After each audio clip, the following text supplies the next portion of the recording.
It's so easy to make a quick bucky. There's some baby tomatoes, mushroom, spinach, and our good friend, coming up, the egg. Nice scrambled egg. Takes nothing to do this. Just cut it up and bung it in the pan. Preferably a lovely non-stick so you don't have to faff around with scraping stuff off. Time to do the eggs. Pop some milk in there. This stuff is the best. Throw some of that in there. Anytime now. Whoa! Whip it. Yeah. Into the pan it goes. E-I-E-I-E-I-O.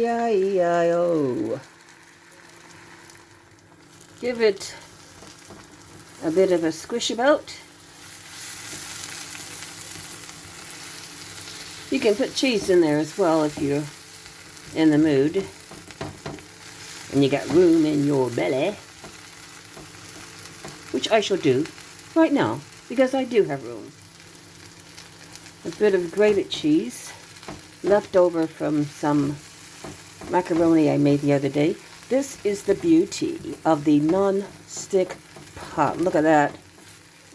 No mess. It's going to be so easy to clean this pot. Okay, it's coming together. Yum yum. Doesn't take long, just keep stirring it. Just let it get cooked through. Not burnt, cooked through. And then it's ready to go on the plate and into the belly. And there you go. Yum, yum, yum.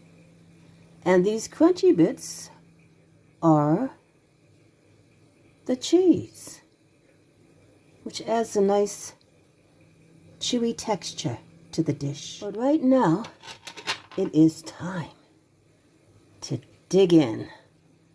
Here comes the fork. A wee bit. So good.